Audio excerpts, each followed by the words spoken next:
Hey guys, thanks for coming. We haven't had one of these roundtable critiques in a long time, have we? It has been a while, but they are fun. Um, so everybody submitted images. I have them here on my computer now. And what we're going to do is we're going to talk. We'll select two images from each person right now. And if we have extra time, we'll do more at the end. Depends on how tired you get. And then I will bring an image up on the screen, whoever image it is. That's your cue to speak up and tell us what your intent was in creating and capturing this scene. Be verbose and tell us, because that will flavor what people will tell you. Okay. Any questions? All right. Let me share my screen.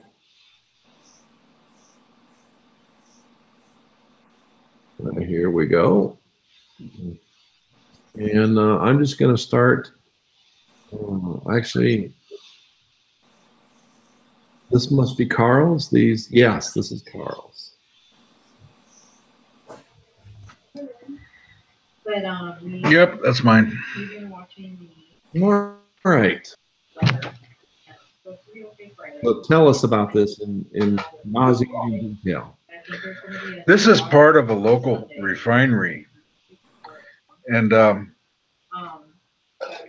when I take industrial pictures, sometimes in the right light, there's a certain beauty to it, as opposed to a lot of ugly. And that was the intention. This is sunrise. One of the main difficulties of shooting into the refinery is access. Homeland Security has done a great job of blocking this 2 mile or 3 mile square miles to get in. You cannot park anywhere near it. The fences are 8 feet high, and there's this one spot, and I think this is done with a 300 millimeter, and it's about it. There's another shot where you should get the tank. I like the sun, the cross light on it. Those are cranes, I believe. That really don't have anything to do with the refinery except the stacks. And then the holding tanks, I think. Cracking towers, don't they? Pardon? They look like part of the cracking towers. Oh, that's off more to the left of the image. But yeah, the pipes do. The smokestacks do. But that's it. It's a simple image. I was desperate to put something up today, and that's what I put up. I didn't even process it that heavy. All right. All right. So are you happy with the image? I'm undecided still. When I took the image Monday, I struggled with it a lot. In fact, I just chalked it off and said, no, there's nothing. That whole day was wasted. I went out today, and it was another challenging day for me as far as photography. And I threw away today's pictures too.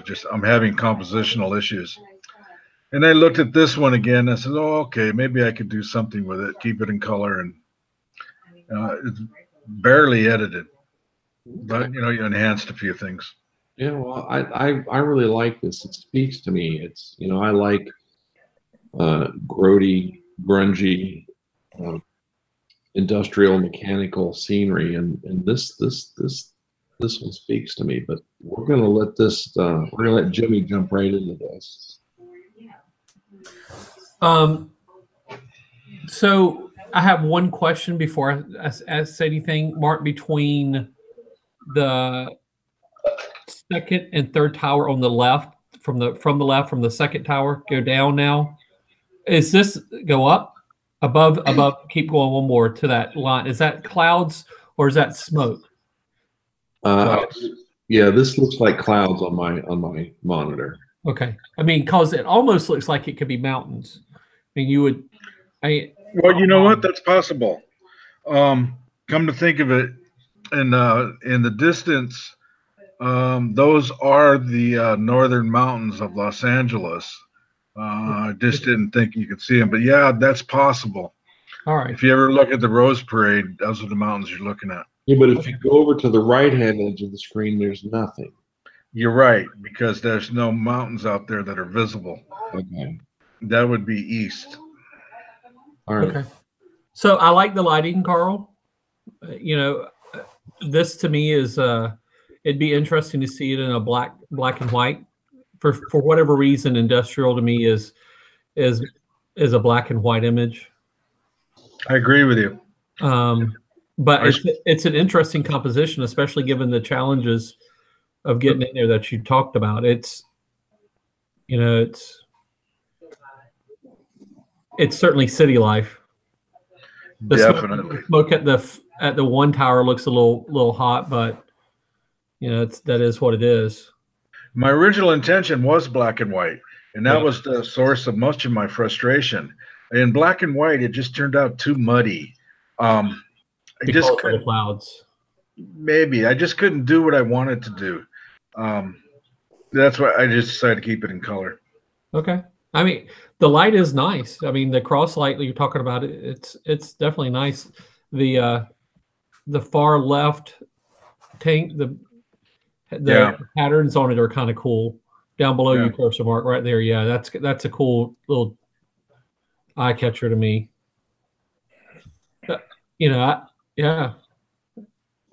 I can see where it would be muddy in black and white though, with the clouds, the smoke the way it is.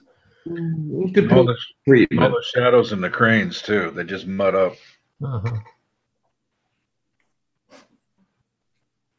Linda's crop, 16 by 9. Work on this one. That's straight out of camera, so. Yeah. I think you cropped something you didn't want to crop off. No, that's the actual picture. I don't have much room. Off to the right is one horrendously ugly building, and just off the tank to the left, I would have chopped off the tower on the far right. So I didn't want to keep it right on the edge. I might go a smidgen off the right and off the top, but I don't think I'd do anything more drastic with a crop. No, it's too tight. Sorry, I'm probably going out of turn, but while I'm talking, I think there's something slightly off about the color balance. Like, I want to put it in raw and white balance on the cloud and see what happens. It feels like the blue's too, I don't know, wrong to me, but I don't know how to fix it. It has an aqua cast. Yeah, that. Easy fix. More yellow? Yeah. Probably because a lot of that. Warm it up some more. You're looking into the shade as the camera is. I should have caught that, and I didn't. But that would give it the blue tint. Yeah. But I don't know. I don't find it for industrial though. Cool is all right. It doesn't need to be super warm. It's not like it's a nature or something. Yeah. That's a good point. You could choose to leave the blue. Yeah. I like the light. I think the light is really very nice. It's got a slight warm effect to it, but then it kind of opens up what could have been in a lot of shadows down in the bottom. Yeah. Could you do a crop and just take the 3 towers to the right? Maybe at that smoke tower between the top, right in there. Yeah. And take everything to the right of that. You actually could take 4 because there's enough of a gap right there. Yeah, mark right there. Yeah, you're right. 4 would be better. That might be nice. And that would give your fog or your smoke there might help with some. Yeah, I like that because it leads you up. Your eye goes up and it fills up that. Right here at this pole, so that you don't cut a tank in half. Yeah, it kind of looks, that cloud looks like it's kind of blowing down and coming up at the same time. Yeah. Are you guys saying 4? Because wouldn't 3 or 5 work better? I think 3 would work, and you split that tank at the smokestack, or you go just to the left of the smokestack in between tower 3 and 4, and you keep most of that ball tank. Well, if you do, I don't know. I kind of like the composition the way it is. Well, that's cool. Yeah. I think I like the symmetry. I like the geometric shapes. I kind of wonder if you played around with adding some structure locally to the tanks, what that would do. I think it's a nice documentary image. I think you were successful at capturing what you wanted. Does that? I like it. I mean, I think it's a good documentary picture. I actually agree with Richard. I don't think I would crop it, but if I was going to crop it, I don't think I would do 4. Well, you can try either and see maybe what might color. I think it'd be interesting to see it in like real high contrast black and white too. Yeah, this would be so easy to generate a non-muddy black and white. Everything necessary element to do it's here. Yeah, I know, because he's got good light on the lines, the wires and stuff down below, so they're not going to get like lost, and it's not going to get muddy because he's got decent light in the bottom of the image. Yeah, I think it'd look pretty. It would look really super industrial if it was black and white. Yeah, this would be so easy to do. Well, there you go, Carl. You got like 3 or 4 things to do. Yeah, if I spend more time on it, I agree with you. I prefer it in black and white. If I was to crop it, I think I would do the crop with the 3 towers on the right-hand side. 3 just seems like a better number for me than anything else. Well, if you did that, keep the 30 stacked too. Yeah, I could understand that. Yeah, that would cut that tank in half, and you got a matching tank on the far right. Here. Yeah. So your symmetry would be across the bottom, and you would have a half a tank at each edge. Yeah. Yeah, exactly. All right. Your homework assignment is to work on this image and present it. Yes, ma'am. Okay. Nice image. I really like this. Did we get everybody? I think so. You guys got to police yourself here because I can't see the screen with your pretty faces on it. Got the dog face again. I like that. I like that picture. Okay. Next, let's see here. You can literally rot in the passenger seat in the heater. Oh, who's this one? I don't know. So this one's mine. This is the T-Dock that everyone here except Carl has stood on. So in my imagination. At Christmas time, I went back through some pictures. Actually, I went back through pictures to 2015 and was looking for pictures that I hadn't done anything with or didn't like the edit and wanted to rework them. And this is one of the pictures that I would like to keep, especially since this dock in the park, the subsequent park has been destroyed. And there are a lot of people in the area that know this dock and recognize the dock. So this is, I don't know, 2016 maybe when I shot this. Always a great sunrise sunset location. It was just one of those spots. My complaint about this is the position of the sun in relation to the rest of the picture. I like this. I like the rays that have come through on the sky on both sides. That is just how it was. It's not, I didn't put it in there. And but I just don't know if this is a working composition. All right, we'll start with Richard. Sorry, I also got a text from my sister while all this is going on. You want to go elsewhere? No, I want to go ahead and do this. I think this works. I like the kind of the starburst with the sun. I like the texture, the sharpness of the dock and the waves, and the clouds are interesting. I don't know, you have a lot of clouds on the upper third of the image. I don't know if you need all of those.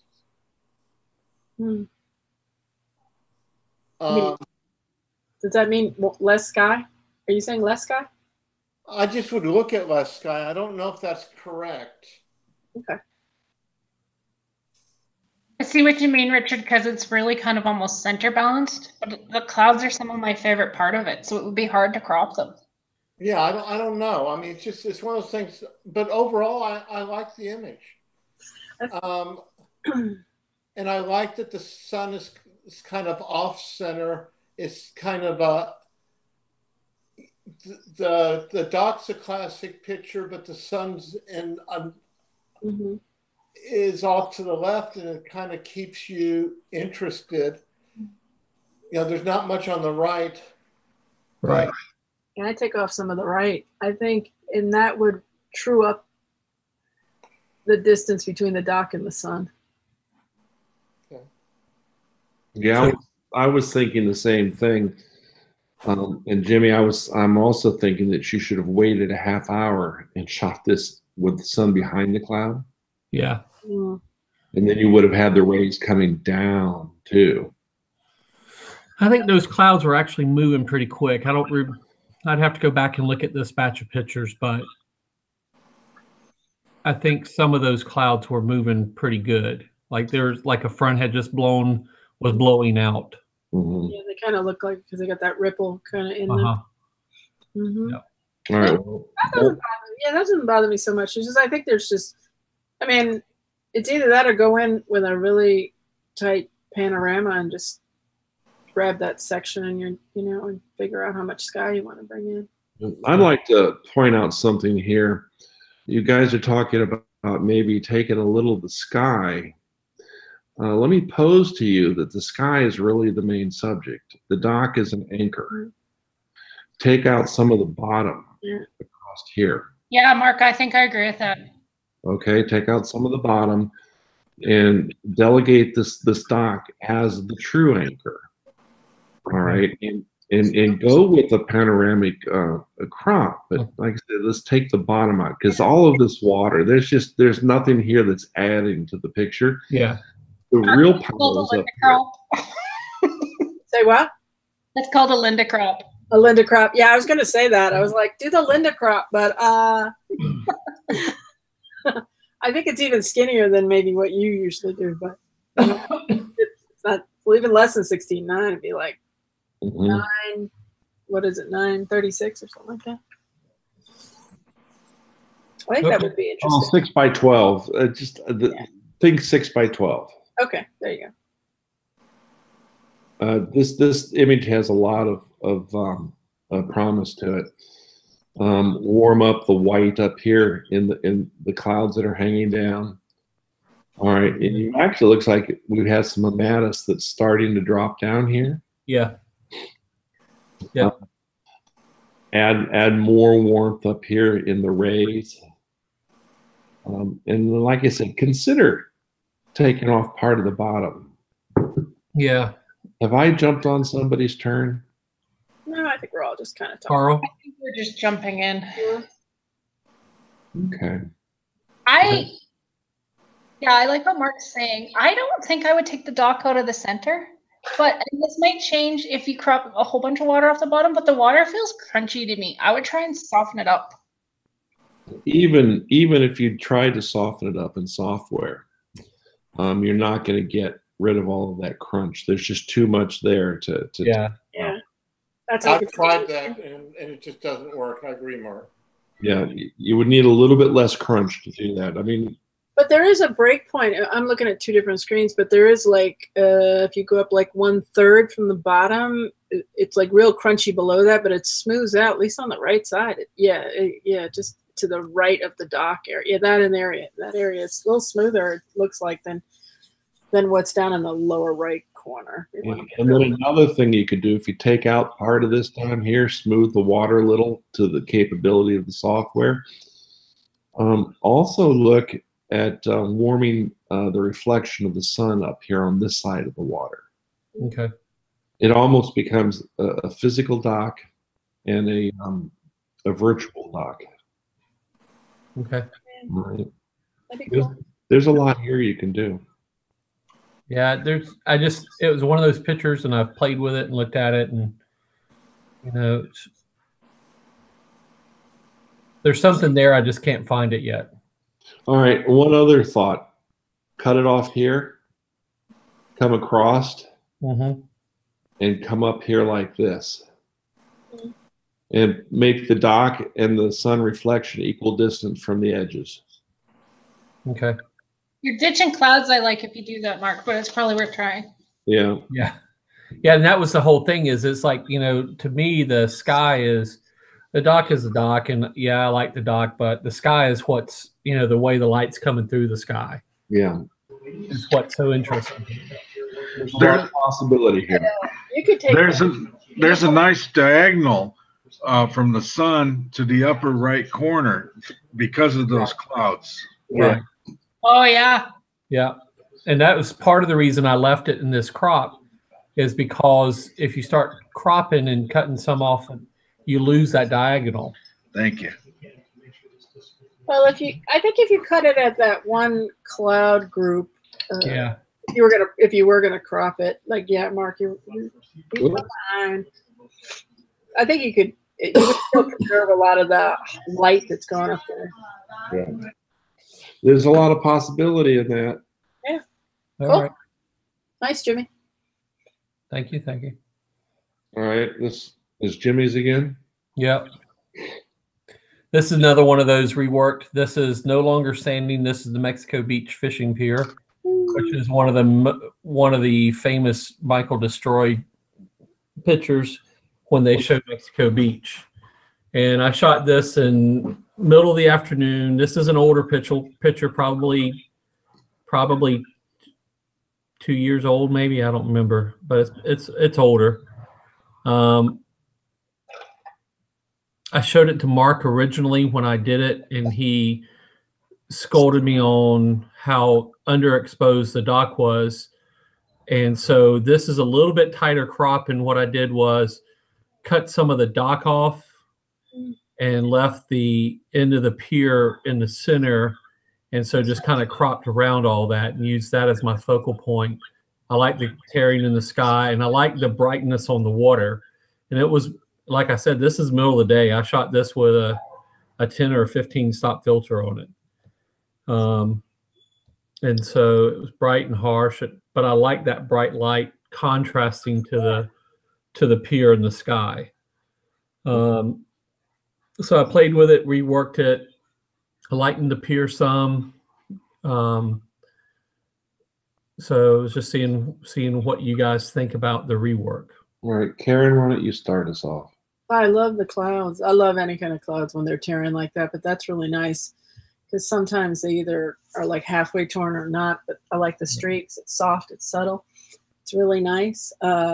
I think you could maybe open up the shadows further out into the pier, maybe a little bit more, but and I'd obviously love to see it in. I'm like on a black and white kick. I think it wouldn't be bad in a black and white either.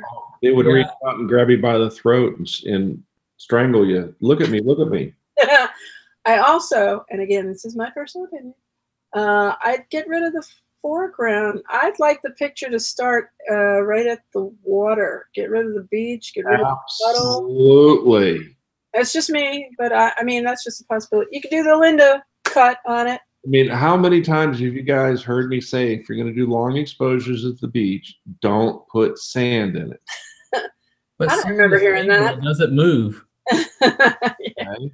That's right. If you're in the water, then that's the whole thing moves. But I like the point of view, Jimmy. I like where it's my eye leads my eye out there, and then I'm swimming around in those nice torn clouds. I like it a lot, and I like the super bright on the side. A lot of times that doesn't look attractive, but it looks nice here because I think it's subtle and it's smooth, non-crunchy water, I guess is a good way if we're going to carry it over from the last. I'm going to make this picture go away for a second.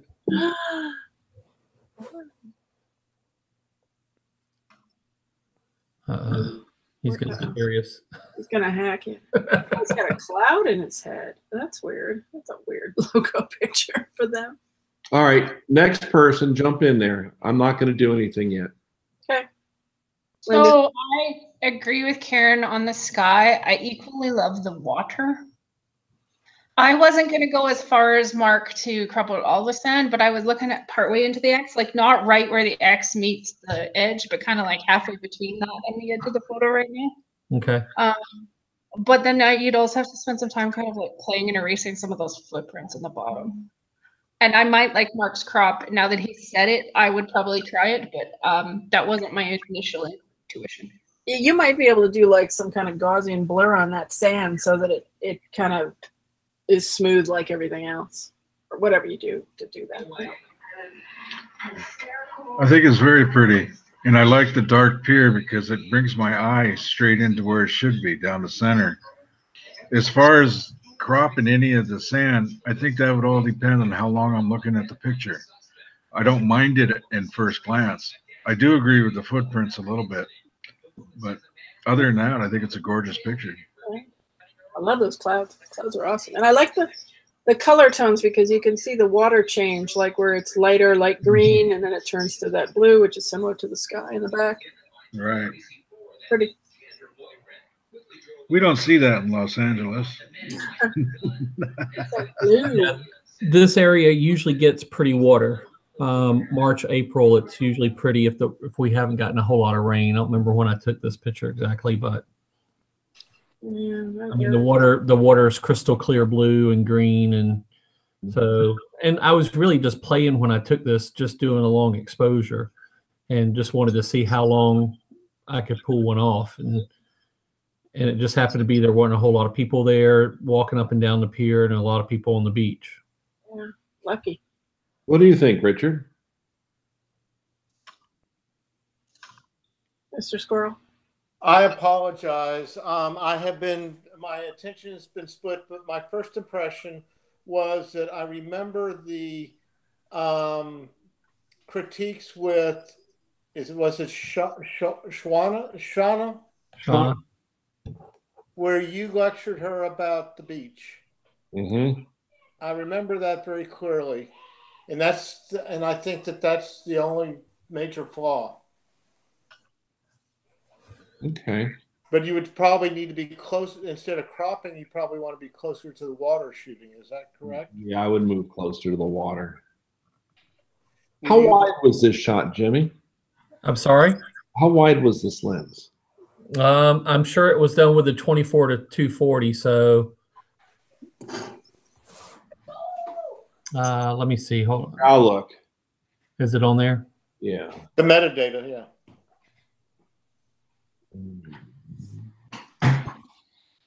Okay.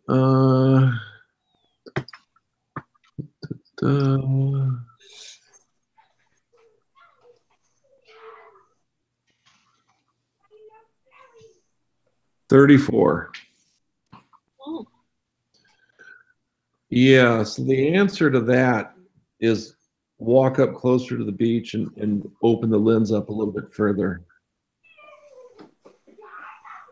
Yeah, I have to shoot about 28 on that 24 to 240 to keep the vignette. Yeah, or walk away from the beach, Right. and zoom in more. Right. Okay. All right, you guys, you had all really good suggestions for this. I'd like to point out some things. It's very rare that I ever see cloud tearing going across the scene. Rather, normally, when I'm out doing this, it's either coming at me or going away from me. And this is exceptionally pleasing. I really like that. I too like the shine on the water, and I like the smoothness of the water. But I would like to pose a question for you. I'm going to go into my favorite plugin, and I'm going to put a control point right here. All right, and I'm going to go negative structure. All right, and I am going to lighten it just subtly, and I'm going to increase the saturation subtly, and then I'm just going to walk that control point across. And I want to further smooth out that little rough edge. And I'm just going to walk it across. like this. All right. So does that actually put that change point everywhere you click? Yes. I don't usually use this software, so. Yeah, it does. And by going negative on the structure, if I go select, oh, I don't want to do that. Hold on, let's get rid of that. If I select all of these points now, You can make a group. and I group them, Oh. now you can watch what happens. All right, here's where we were. This is 0, okay? And I'm see how I smooth that water out further? Yeah, but you lost some of the color. I actually liked it better before you moved it. Yeah. You can go in maybe in the middle. I'm going to put some around. Well, you know, the color, that's easy to handle. All right. But this was just in preparation of doing something else. Bringing out a little bit more here. Working our way down underneath the dot. Not all the way. Yeah, that's nice. Okay. Like that. Okay. And then it's selected. Now I'm going to go and I'm going to bring up my saturation just a wee little bit. And I'm going to brighten the sky, brighten the whole image just slightly. Okay, now that's not to make this a better color image. All right, if I wanted it to be a good color image, I wouldn't bump the saturation or the brightness too much, maybe just a little like that. Follow my meaning? Mm-hmm. I'm looking at something else. I want to bump the colors. So when you convert it, they stand out. Yes, so I'm going to go here. Now look at the difference down here. This is the blue sky before, this is the blue sky after. All right. So we're going to select that. Let it run.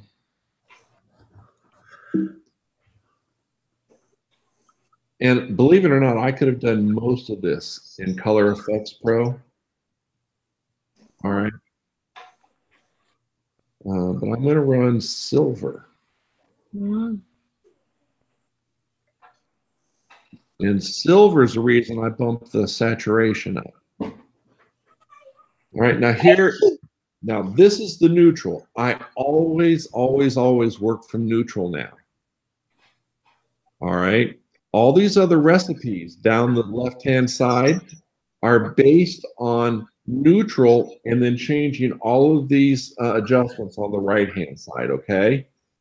So I choose to do this manually now.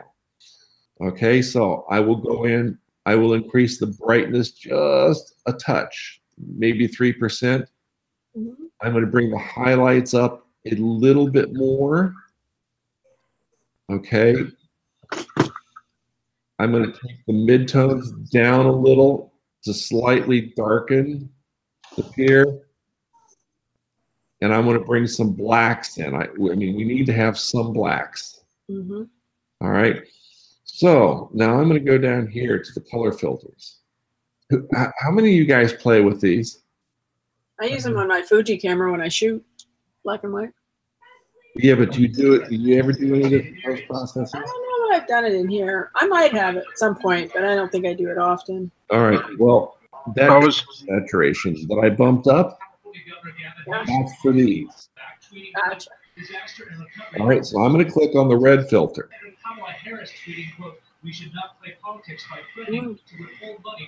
That's because we bumped the blue sky up. Right. What the red filter does is it lightens reds and yellows and it darkens blues. So this is neutral. This is much more moody. Orange is a little less than that. Yellow's a little bit less than that. Green is different. All right, green's going to lighten the sky but darken the wood, Mhm. and blue's just plain funky. All right. But for me, I'm looking for mood in a black and white image, okay? So I would go with the red filter, and then I would go down and do one more thing. I would go down to the vignette and just look and see, because sometimes they can go too far. Mm. Okay. I like the burn edges in this. You do? Yeah, instead of the vignettes, because it's usually a lot more subtle. Yeah, sometimes the vignette works, sometimes it doesn't. I very rarely use the burnt edges, but they are a viable. That. That's kind of nice. The second one you hit. I actually think that the all edges one is a little less in your face. True. All right. But with it off, it still looks fairly good too. It's just an artistic interpretation, and it's something that you can decide on your own. Mhm. All right. So let's accept this. And I want to go back and revisit Vivisa one last time, okay? And now I'm only going to play with the water.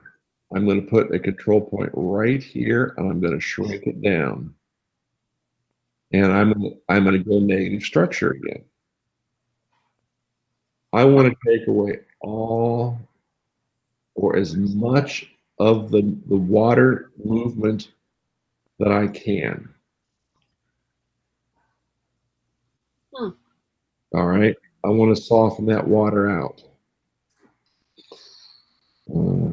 And right here, I would go into Photoshop and clone in the smooth water here. It's this real rough water. Okay, down the line. And I'm going to turn this on and off so you can see the difference, okay? So there's before, there's after. It's very subtle. And I should put an anchor point up here. Keep it from changing this. All right. But now I think that the bright sunlight on the water should be toned down a few tads. Yeah, you're absolutely right. But these are things that we can go back and redo. But the point of this was to show you guys the effect of increasing saturations, especially in the blues, because I knew I was going to use that red filter. I'm gonna bring out these anywhere that's blue on the screen. I want to make that dark. And the red filter is what does that for us.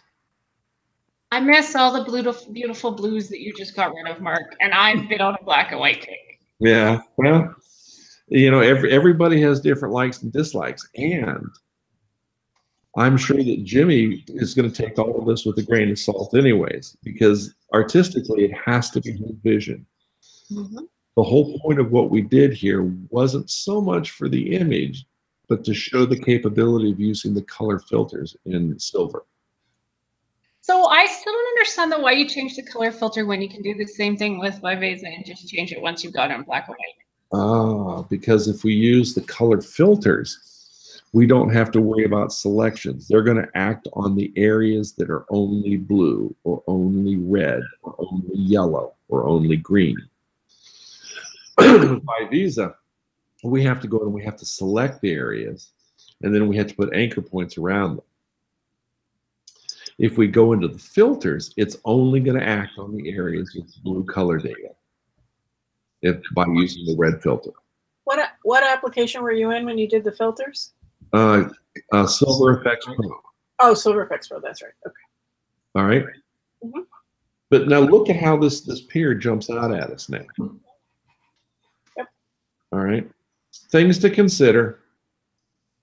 So that pier does not appear too bright to you? No. Huh. Okay. No. And again, this is just, it's artistic interpretation.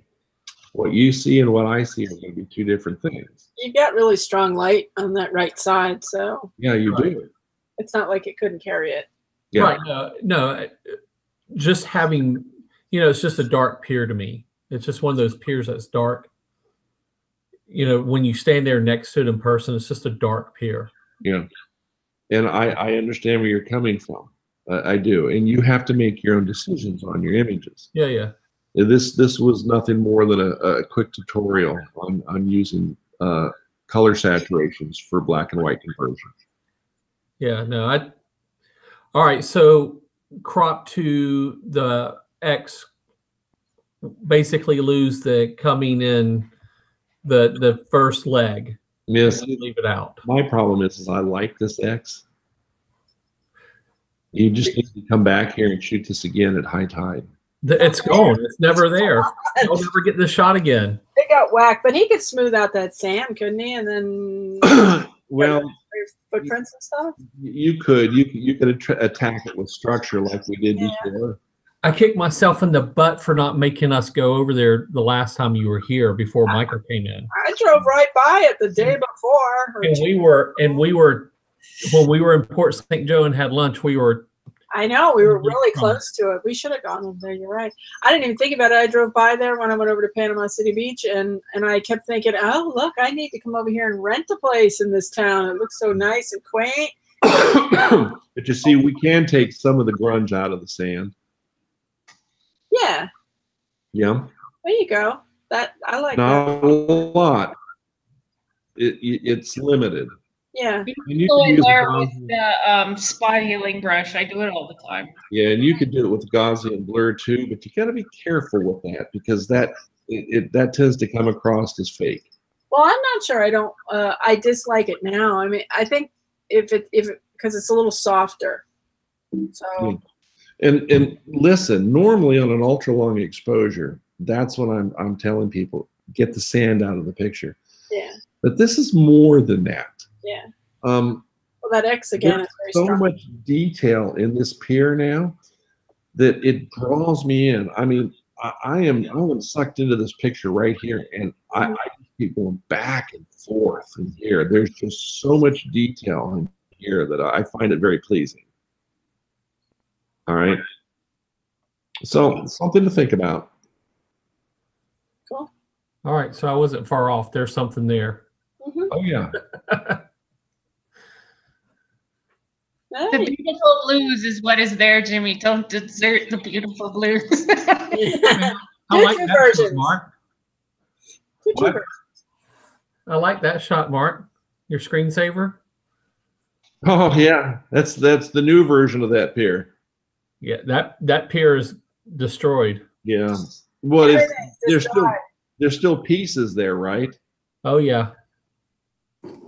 I shot my first broken pier the other day. I haven't worked the picture. Oh. Does it look cool? Okay, so I might like broken pier better than I like full pier. Right. This pier is the only thing left of this pier is from like where the X's are back. Everything that was in the water is gone. all right. Jeez. All right, Jimmy, I'm going to skip these images for now. We've done Yeah, that's fine. Oh, go to the. I was gonna say go to the other one. Oh, I get to choose. Okay.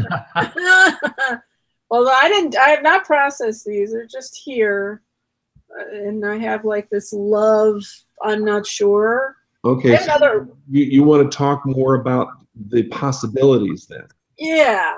It's not about how I process it. I'm sure we can, jazz it up one way or the other. I have one other picture of this little girl, and she's actually stepping into that raked section just in front of her. But I had, that's the other one. And I have a love for that image, but I'm just not sure all the time about it because it's. All right, I'm not seeing these are the only two I see here. So which one do you want to do? I don't know. Bubbles? I think the bubbles probably has more impact. The other one I guess grabbed because I wasn't sure what to grab, so I grabbed that one. All right. Again, this isn't a processed version. This is just the out of the camera version. Okay. Nothing. And I did turn this into a black and white ultimately. I did a series of images from this. This is in the Oregon coast, and they draw these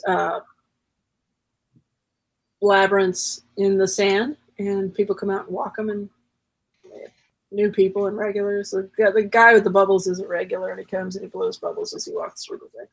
So I was trying to catch this little kid. I was following her around because she was just, had a lot of life and was doing a lot of different things, like, again, breaking the lines, walking across things she wasn't supposed to. But, and I happened to just stop. This is at the very end of the labyrinth, and I just happened to stop and kind of grab this picture.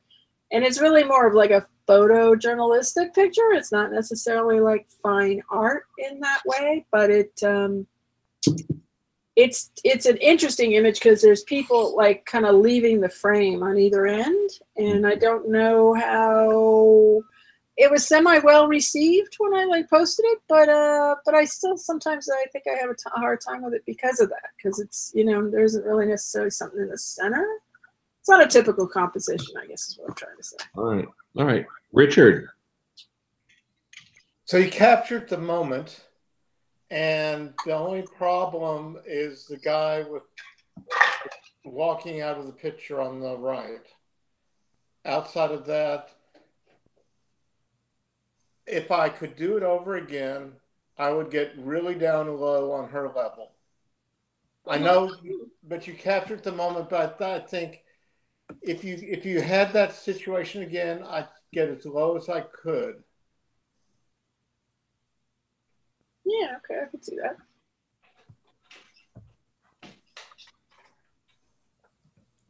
I like it, but it's a neat shot because of the bubbles and her action but if you could clone out that guy, that would be wonderful. It'd take a little time, but I'll bet you could do it. Yeah, that's interesting. Yeah, he's clonable. That's what I'm saying. That's what I'm saying. I think all the people are clonable. Yeah, that was my other question about like, well, do I need to start like whapping everybody? Because I don't think I did originally, but like the lady who's right in the back toward the back, the rock that's like dead center, and then there's a little head that popped up. I need to take that. I would definitely take that one out. Yeah, I would take that one out, but the others are fine. Sorry, Linda? I might leave the two ladies closest because they kind of look like they're watching her, so you could kind of build that story. I don't think I'd clone that guy out, though. I think I'd find a way to crop him out. Yes. You could crop him out. I would crop him out.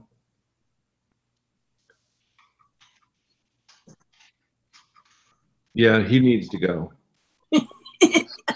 I'm sorry. Darn. I thought he was like, well, he gave me that Pied Piper kind of thing where you're not quite sure who he is. If there was a bubble coming out of the ring, well, we could make one. Or you could see the ring and clearly know that's where the bubbles were coming from. I see your point. I think the crops are between the second and third rock. Yeah. Okay. Like that. And keep the people on the left, or at least those two people on the left. Maybe not everybody. Yeah. Yeah, I would only clone out that head and I would crop him out. Yeah.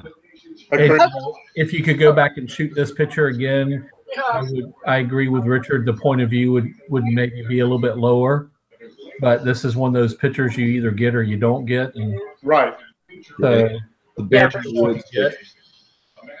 But yeah, I would crop him out and take her head out over the rock.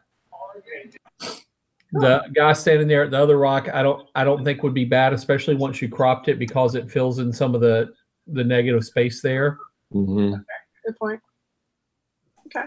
How good are you at Photoshop, Karen? If you're good, I would try and move some of those bubbles more in the middle. You could also. Good idea. Yeah, you could. I could. Or actually, better than move, just clone some of them. Yeah, I was going to say I could probably clone.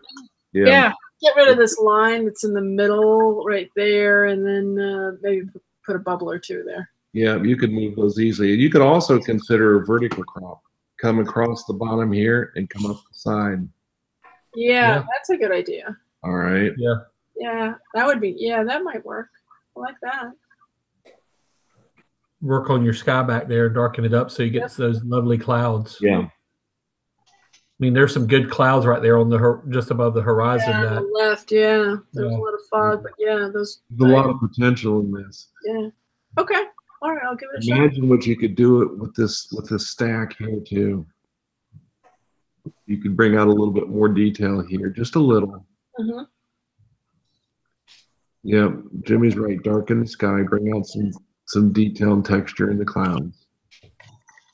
But yeah, consider a vertical crop too.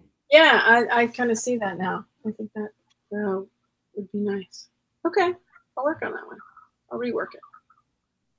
Cool. You only gave me 2? I only gave you 2. Yeah. Sorry.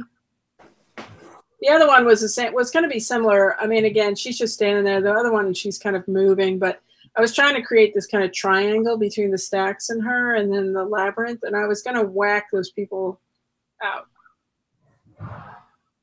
Kind of give it like a desolate. Bring it down. Obviously, it's a little bright, but I didn't know if it was. It was like so with her just standing there. The other one where she's actually like walking or taking a step to have at least a little motion to it. Well, I mean, all of the elements in the picture are very pleasing. All of these stacks, the designs in the sand. But there's absolutely nothing over here that adds to the image. Right, right. All right. It doesn't really detract, maybe a little, but it doesn't add anything. This might be a really good image to consider a 1x1 square crop. Oh, yeah. I could see that. And then you would have the little girl looking into the image. Mm. Okay. And the comparison between large and small, if you whack the people up. Yeah, right. Okay, I like that. Okay. Yeah. Bring out detail in the sky. Yeah. Same. Yeah, bring down the brightness a little bit. Highlights.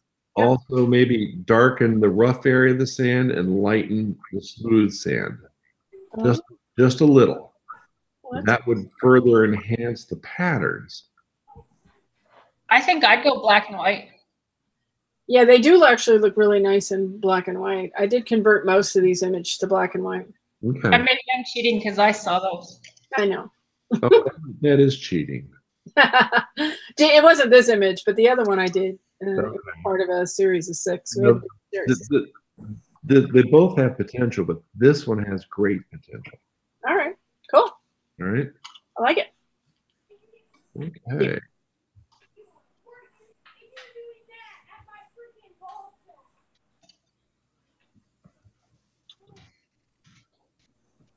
Damn it.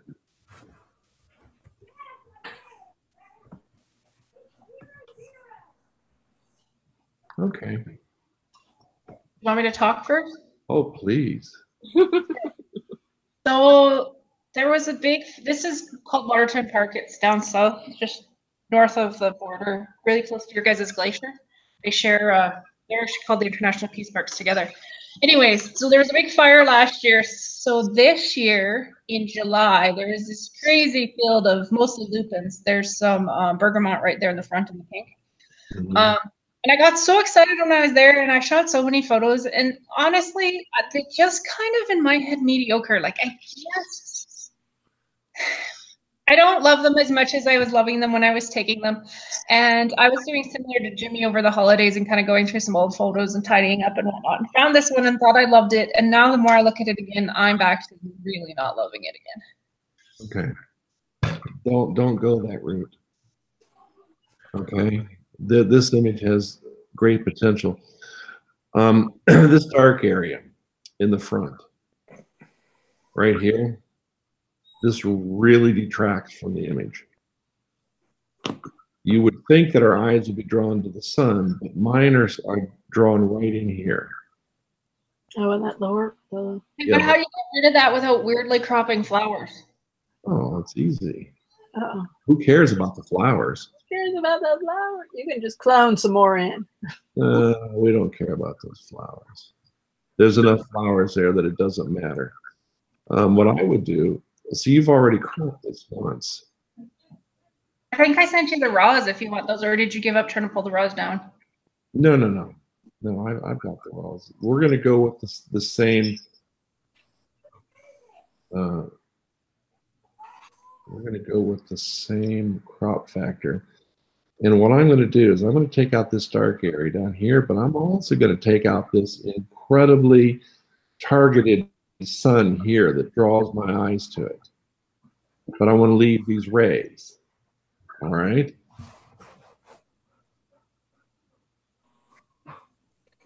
This. All right. So now, what about using something like Viveza and having some dodging and burning in some saturation areas? Do that, but let me pose to you, instead of Viveza, let's go to Color Effects Pro. Because this has a lot of power, especially if we're dealing.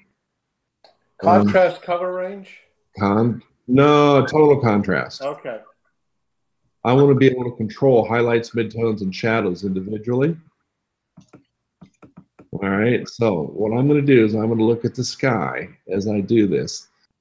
And even though we've got nice blue sky here, this sky is washed out, but there's still structure there that we can bring out. See that? We're seeing a little bit of structure in that sky right here. So I understand where you're going. Just be careful, because I've already screwed with this quite a bit in Viveza. Oh, that's all right. If you start doing weird things, you're going to know why. Yeah, it's all right. Well, we could go back and do the raw image again and get to the same. I'm not going to give you a finished image. I'm going to demonstrate to everybody what we can do in color effects. And I'm going to do the midtones. And what I'm doing, I want you to notice that it's highlighting the mountains in the background and giving us good contrast, but it's also doing the same with the flowers in the midground, okay? And then I'm going to go play with the shadows. And I'm looking specifically at those mountains as I adjust this. All right.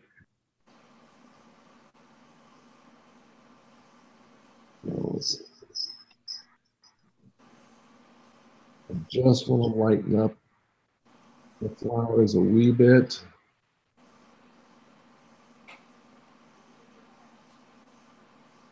And I can use the highlight slider to further remove some of the extra brightness in the sky. Now, if we were working with the raw image, we could do a lot better. All right. So this is what tonal contrast does. There's before, there's after. It is a huge difference. But let's try a different filter. Let's go up to color contrast range and show you the difference there. with this one, we choose the base color that we're going to work on. All right, no yawning. Sorry, been a long week. Yeah, I know. I was up watching the national championship Monday and Oh my God. What a game. What a great game. It was a great game, wasn't it?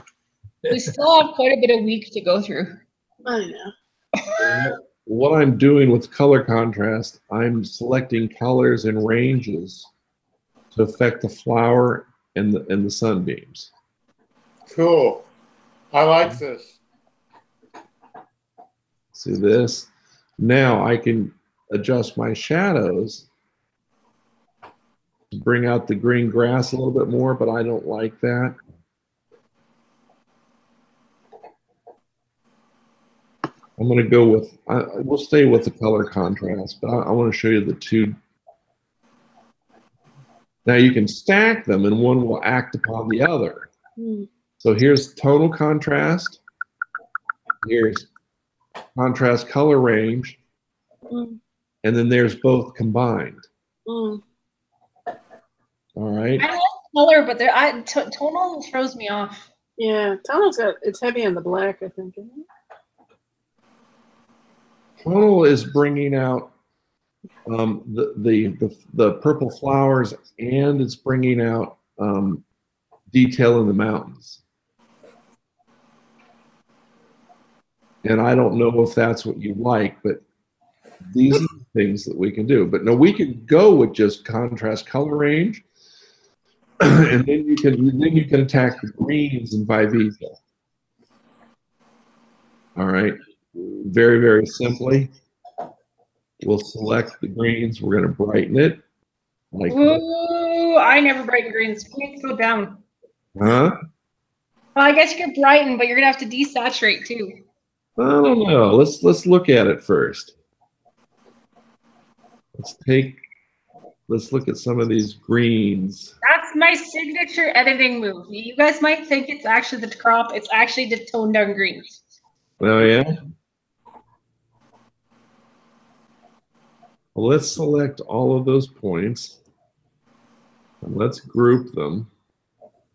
And now you want them desaturated, you said? Yeah. Probably not that far. Yeah, I was going to say. That's not green anymore. You see, I like the mix of the greens, but you know, that's just a personal thing. Mm-hmm. That's not All bad. right. All right. Simple to do, but what we really did is we warmed up the sunbeams. We brought some information out in the flowers, not as much as we did in tonal contrast, which I think actually works better. Don't we have a big ugly black hole in the middle of the photo now? Right here, Yeah. a little. Clones and flowers. Yeah, either that. I'm starting to think just fields and flowers and I don't do as well as I think they do. Actually, I don't mind that, Mark. Yeah, see, there's a lot you can do to this.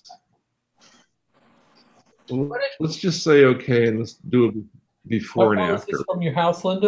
Yeah, I was gonna say, what if you reshot it and you got a little lower? Oh, Yeah, I want to was gonna say- I want to try and go again this year. In fact, actually, I just got the email from the campground I stayed at because that was my favorite day shooting I've had in Alberta, close to home, in years. I mean, I think getting low and shooting up Mm-hmm. Would be better. would be better. But it might not happen as grandiose as this. But yes, I can go back. You can do a vast amount with this image. It just depends. I also have probably 40 images from that day. Okay. You took 40 images of flowers? Yeah. Well, there's mountains in there. It's all right. There's no trees or no stumps. There's no boats. There's no grist mills. You're forgetting about reflections and ice. We Reflections. could There's do a certainly double no exposure and put a reflections. gristmill in there for Yeah, that would make me happy. her. All right. There's a lot of potential in this one. Thank you.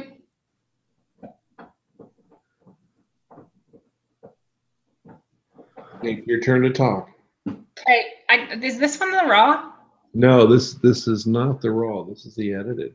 Okay, that looks like the problem I want to talk about even worse on your computer. Oh, no. Oh, that is the, you're right. So I really like these trees, and this is a dinosaur park, and I have driven past these trees like 10 times, and I take this almost exact same shot every time, and I can't get good, like, between the trees need to be moved further away from color-wise from the background. And I just can't for the life of me figure out what to do. And maybe you just all need to collectively tell me, give up on those trees, Linda. No. You can separate the trees from the background. How? Get down low and shoot up. Well, no, we have the shot. All right. She can't go back to Dinosaur Park and reshoot this now. Yes, you Yeah, I can. can. We'll probably go back and I saw those same trees. Yes, you can. This is the shot we're going to work on. Okay. You're going to go, and you are going to darken or brighten the rocks in the mountain. All right. All right. And then you're going to go and you're going to brighten the tree limbs. So I would darken the rocks, brighten the tree limbs. All right. And then come down here in this reddish grass, increase color saturation, a very slight amount here. And that might be enough to separate the trees from the background. Okay. All right. So that is an option. Also, you got this orange down here. You could up the saturation of the orange a little here too. Across the bottom. Another thing is I know that this is dried grasses and stuff on the side of the mountain. There's some snow up here. This area where the dirt is, or the dried out grasses,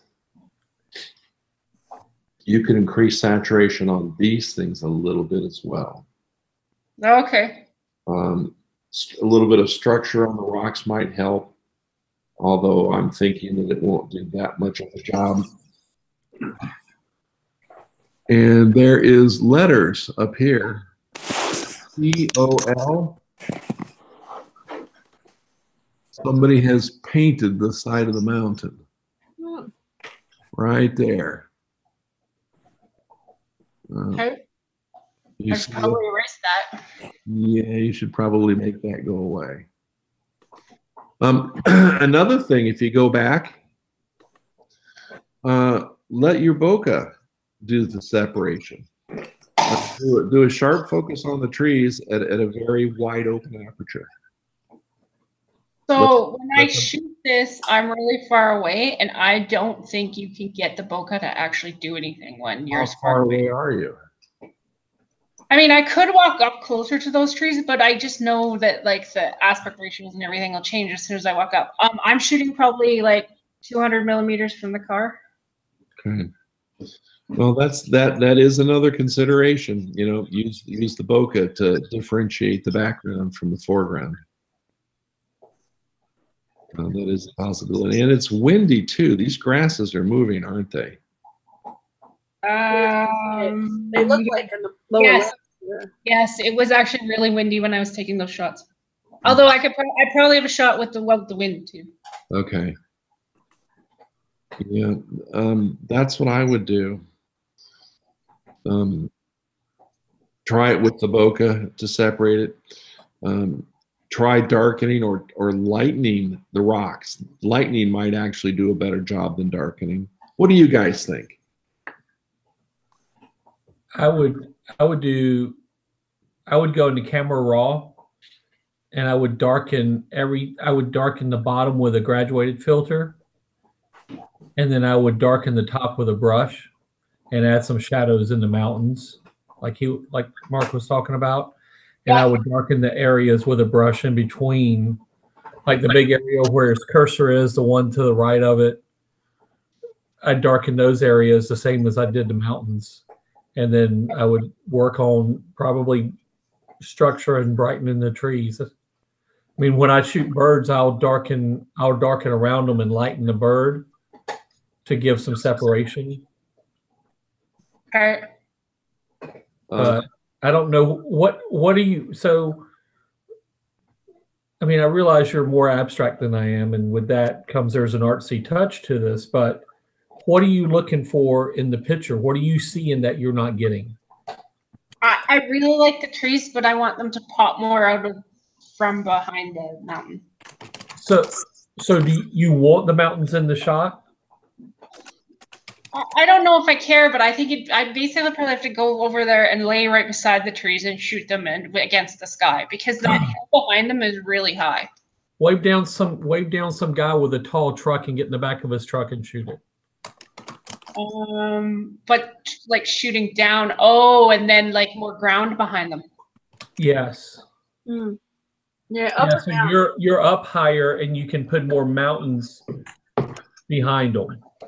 And maybe get rid of some of that foreground and lower them down a little bit. Huh. Hey, I think I could do that, because I even know someone, like usually I plan that trip and my friends all go down to Dinosaur, so I could get Bob to drive and I could stand in the back of his truck. Yeah. Maybe make those your bottom third and your mountain, the next third, and a little bit of sky for your top third. Yeah.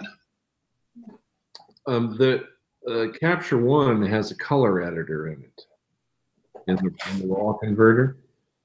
You can select this color right here in the rocks, and you can change the color of of the spot, and it'll change the color on all of those rocks throughout the entire scene. And experiment with colors also to bring the separation out with the trees. Yeah, you can do the same thing with the color range picker in Photoshop, but you have to know how to narrow your range to get separation. Yes. Okay. Okay. I like the scene. I like what you're trying to do, and I understand the problem. It looks like the bear got you on this one. Well, and if it was just one photo, I would probably just give up. But I seriously have taken that photo at least 10 times. Dang, I wish we'd done the waterfall. Mm. All This right. is the one I actually like, but you can comment on it if you want. We lost Carl, so Did we? Yeah, okay. I want to get Richard now.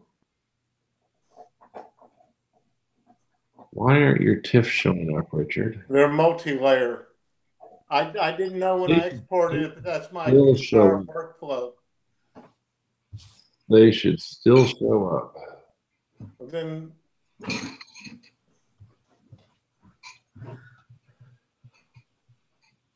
All right, which one do you want to do? Lighthouse. The White House. Where's the White House? Oh, The sunrise. that's one that's missing. It's missing? Yeah, that's probably this one right here. Let's open it in Photoshop. There we go. All right, tell us about this. So I went to the same location 3 different times. I was really hoping for a stunning sunrise with wonderful colors and a reflection off the water. And this is the best I got. The clouds just weren't there. And it's interesting, when I first processed it, I tried to bring up the shadows, but when I was working with James, he really suggested making it more of a silhouette and highlighting the sky. Okay.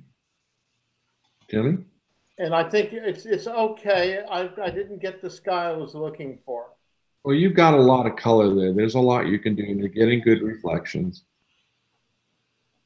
On the raw file, is it a pure silhouette, or is there data in there? You just go ahead and hit Alt and hit the bottom image, and you'll see. Oh no, you'll see there's no. Oh, I've got all the layers. Yes, that's why it didn't come up. I wasn't paying any attention. Okay. All right, good enough. Jimmy. So beautiful shot. I like it. So tell me what you did for the lighthouse. It was a silhouette, and you worked it to bring it out. I actually did an HDR because I wanted to get as much out of the image that I could. Okay. But like I said, initially I brought up the shadows, but actually I think that emphasizing the sky, and this is one of those things, a suggestion that James made, is really throwing it into more of a silhouette and emphasizing the sunrise made it a better picture. Okay. Yeah, the sky is beautiful, and the detail behind it is nice. Yeah, it's on the Google Hangouts. It's really posterized, but it's got nice gradients on the regular image. It looks. I mean, on this display, it looks. Yeah, I mean, it's good. What's in the water? Those are buoys. Those are lobster traps. Okay. Those are easy to take out, but it's kind of part of the scene. So it's like, that's always a question of mine. Do I take one out that's distracting? I would take all of them out. And the reason I say that is because, yes, while the water does have some crunchy spots, some rough looking spots, if you don't know what they are, just like what my question was, what are those? And I figured they were some kind of buoy. I'm used to crab traps, not lobster. So, but that would be my only suggestion is They'd be easy to take out. Clean your water up. Okay. You're not going to get any details most likely out of the rock that it's sitting on. So, but the little bit of color that you have there is, the detail in the lighthouse. Yeah, it's a nice shot. The sky is beautiful. Mark can go through the layers and you can see what I did if you're interested. I'm just, while I look, all right, thank you, Jimmy. How about you, Linda? I really like it. I particularly like the lighthouse and the little house beside the lighthouse. So I would be inclined to crop a little bit off of the left to get rid of some bush. I don't know if I go for the whole bush or just part of it, but I want to things. I already cropped quite a bit because there were trees behind the bush. Those are trees, but there were even more trees. And I should have zoomed in to get more of a picture like this instead of having to crop in. Other than that, I agree with Jimmy that the sky is gorgeous, and I would erase the little flecky things. I'll erase the little flecky things. What? What things? The lobster traps. That's whatever. Okay. Oh, the little marker thing. The buoys. Yeah.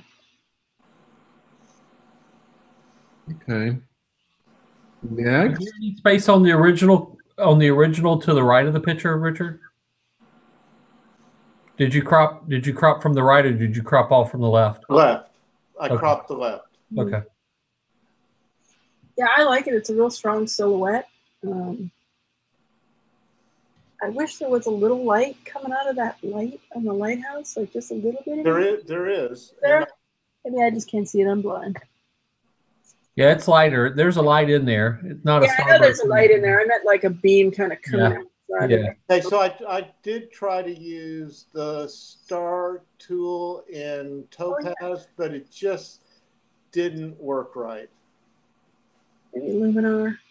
Yeah, I was going to say I would crop some of that bottom water off. It's a little too bright, and I think it takes away from the silhouette. Yeah.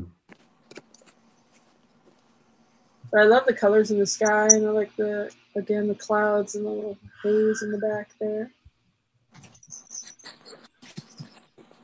I might be akin to take even more of that foliage. Oh, there it is. It's there. I can pull it out.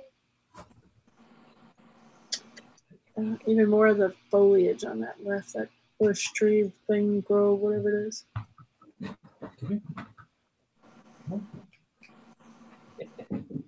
Oh, blockhead. Oh, blockhead. What are you doing?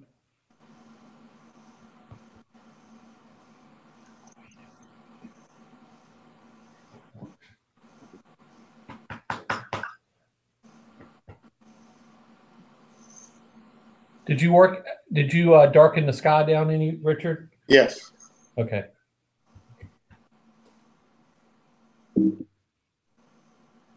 Yeah, what I'm doing is I'm increasing the brightness of the light in the lighthouse.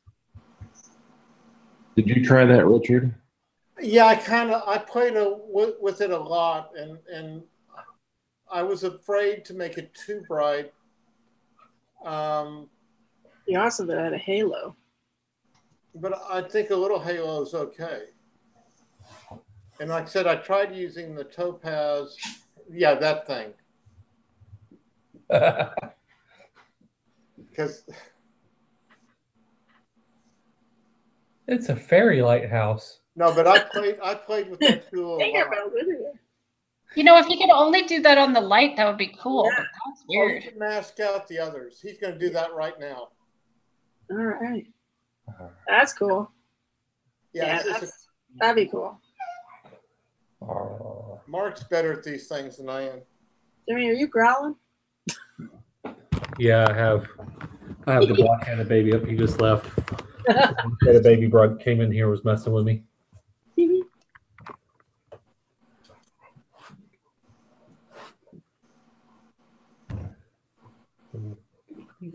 Boy, it sure does work better on your computer, Mark, than mine. I had the delay and the lag a lot longer than this.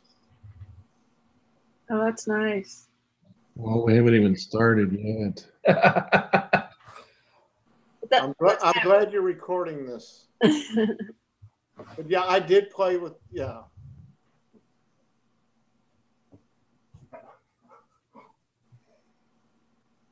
Ooh. It's the Bethlehem Lighthouse. Yeah, I was going to say. Oh, you can change the number of stars? Oh, yeah.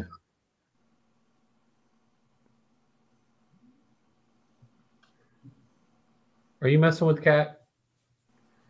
Cat's going to cut you. You know she's a cold killer. Cat's going to cut you. Cat, don't play that game. What's Bobby studying? Huh? What's Bobby studying? She's working on her bachelor's degree in nursing. So she's Cool. doing it online, and it's really kind of funny because I've been giving her guff all night because she's taking pharmacology. And so I asked her what the difference between a bachelor's pharmacology and a associate's pharmacology was. And it's not really been a good answer to me that, you know, she's putting the BS and BS in right now. Gets more money out of that, Jimmy. She makes more money, doesn't she? Not really, not here where she's at, but she's more marketable. Y'all need to come down here then, because you No, I don't know that. Will they pay you more at BSN Diff? Oh my God, No. yes. Yeah, they'll pay you more down here. Yeah, her company doesn't do it. Yeah, hers for seasonal work, and then she gets to do less too down here for that. Mm-hmm. Oh, I like that, Mark. Yeah, there's Now we're talking.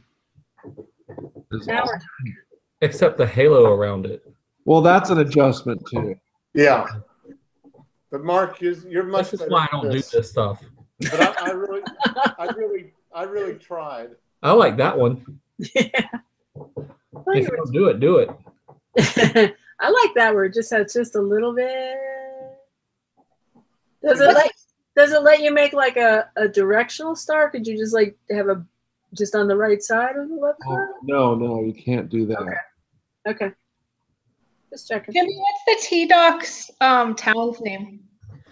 It's in Carabel. It's the actual place where it was at is called the Island View Inn. I'm gonna put Carabel. Thank you. Yeah, Carabel. They fixed the road there, Jimmy. You know where it got all torn up there, right before you went. Oh, Mark, you're tuning in on it. Oh wow. The main road, like the ring flare. Yeah, he likes that ring. A little more subtle. Yeah, a little more subtle. That's pretty. Yeah, that part of the road that got tore up just out before you go to St. George into where it goes to the bridge. There, what's that? 98. Yeah, East Point or whatever. Yeah, that's East Point, and then you go through East Point. You go left if you want to go to St. George and straight through Latch.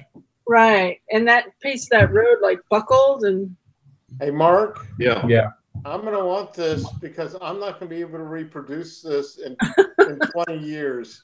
Well, it's reproduce it yourself, Richard. This is all being recorded. That's pretty subtle right there, Mark. That looks pretty good. Yeah, I'm just going to bring up the center point a little bit more. I like it. There. Nice, just right. Yep, there. That's right. Okay, Richard, print it. Submit it for your camera club. Well, I also cropped in on the image. Yeah, I saw. And like you said, you're recording, but boy, I'd like to have this copy. How do you get rid of the glow around it? Oh, that was ring flare and glow right here. See? So you just take all the glow down. Oh man, yes. Okay. I think you found Richard's sweet spot. I tried so hard.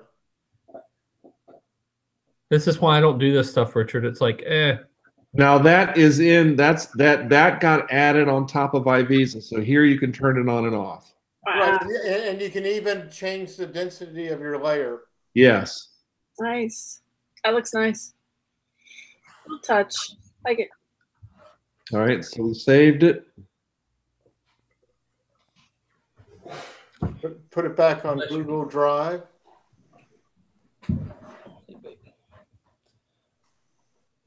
All right, we got to do one more for you. Okay. Pick. The boat. Good choice. Mm-hmm.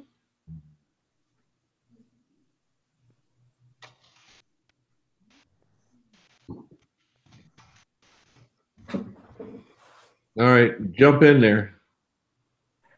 Well, I kind of drove all around looking for something halfway interesting, and I wandered in on this tree and this boat and the shoreline, and I was trying to find some type of interesting composition. Now that I see it, you know, I think I overprocessed the sky some. I shot it from many different angles. I shot it with the full tree. I shot it with the boat being the main subject, like here. And I don't know. I'm trying to see what I like the most. I have another one with this in the fog, which I have not processed yet. Okay. Well, this is a nice image. The very first thing I notice is how crowded the boat is down here at the bottom. All right. It's like push the boat further into the sea. I'm sorry. Push the boat further. It's crowded right here. So when you say crowded, what do you mean? You need more between the bottom and the edge of the frame.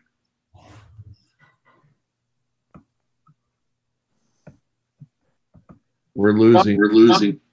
Yeah, we're on back. Which we weren't getting.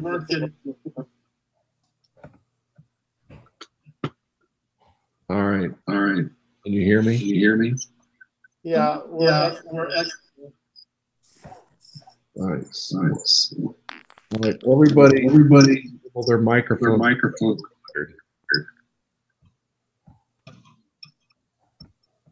I need to get going. All right. Thank you for coming. Good night, Linda. Okay.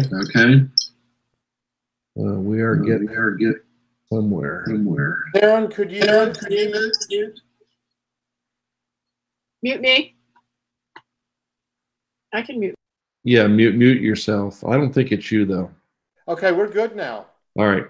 What I was saying is there's not enough room between the bottom of the boat and the edge of the frame.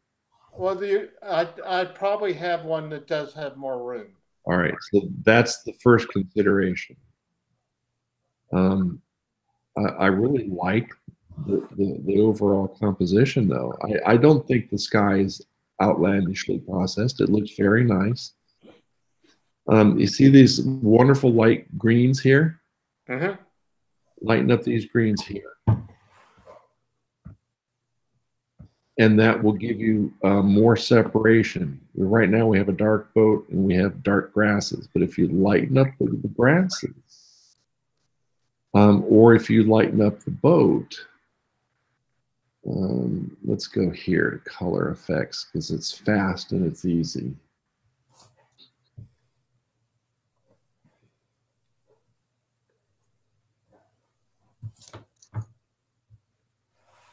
We'll go to Tonal Contrast. There we go. Let's look at our midtones. Actually, I think what I'll do is, yeah, I'll just bring up the shadows.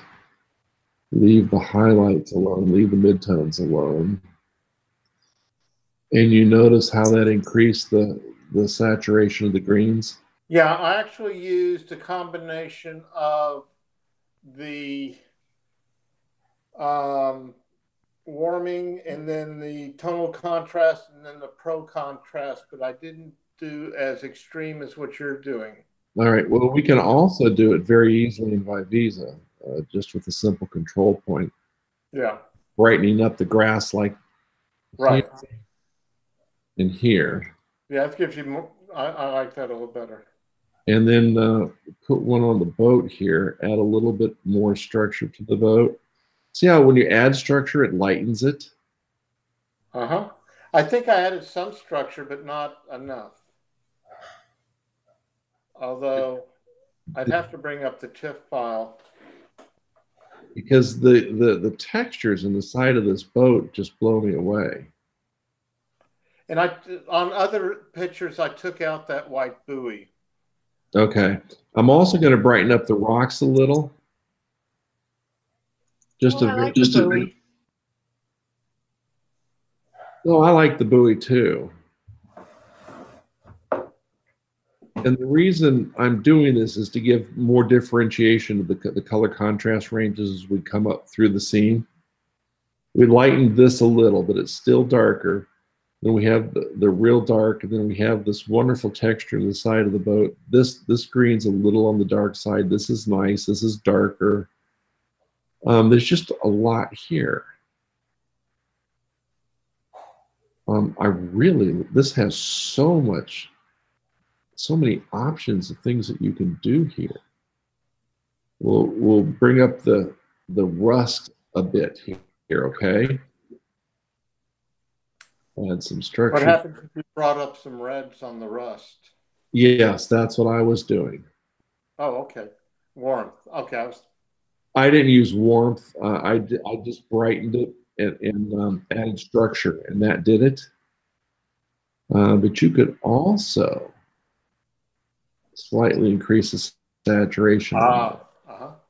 Okay. So let's see what this looks like before and after now. And you know, we just did it in Vivisa. That's a different picture. All right, so let's.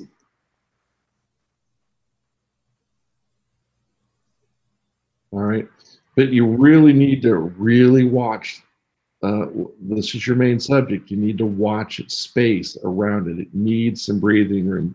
No, I think I have it with more. I think I cropped in on it. Okay, all right. But you see how we brought that wonderful texture in the side of the boat out, and brought out the lovely rust here, lightened the grasses, and lightened the stones. So those might be oyster shells. Can't tell. So I'm going to invite everybody to speak, and I will mute my microphone. I like the adjustments that you made, and I like the focus on the boat. I'm not quite sure. Not quite sure about the sky. I feel like I want to get more into looking at the boat and the rusty bucket and that area, and I feel like sometimes the other things are distracting, but that doesn't mean I know how to change that image to bring that focus.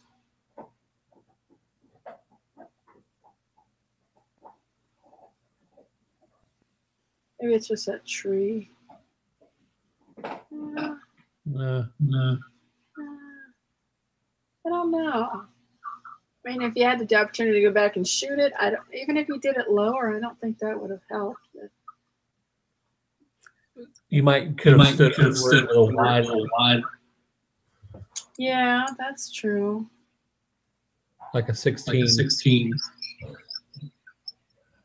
A Linda Croft.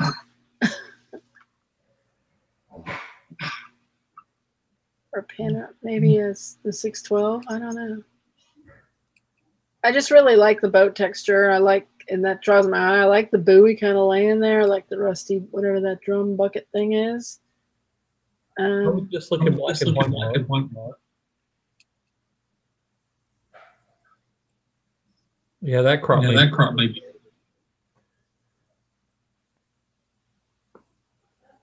Yeah. Yeah, because I feel like you need some of those, the logs or whatever, to kind of circle your eye back around. Right. Because they make that neat line around. The rocks make it. Yeah.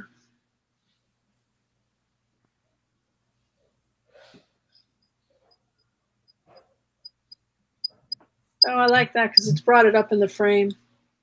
Mm-hmm. Yeah, it feels a little bit better anchored now. And again, I like the logs on the left. It makes my eye circle back around. Interesting to look at the shells, the tabby kind of stuff that's in the ground, the rocks. And I don't. Richard, you don't know this type of crop. hang on. I'm sorry. Could you say that again? You don't normally do a panoramic style crop? Oh no, I frequently do a panoramic crop. Okay. I'm glad I've entered this picture for the critique because I'm seeing it differently than, I was kind of stuck. Okay. Well, that's fair. I mean, we all get stuck. God knows I do.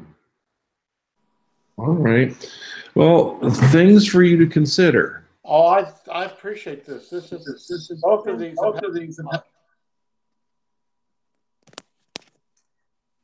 Cool. All right. Well, it's my turn now. I got to bail. Oh, Thanks, everybody. Thank It's good to talk to y'all. See ya.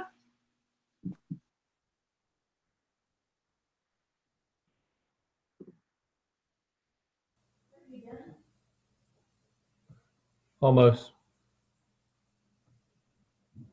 There we go. We stopped screen sharing. All right. So the very last thing I want to do is I want to go back to the group drive. You want to stop recording? Yeah, we can do that. Thanks for coming. Hey, thanks for having it.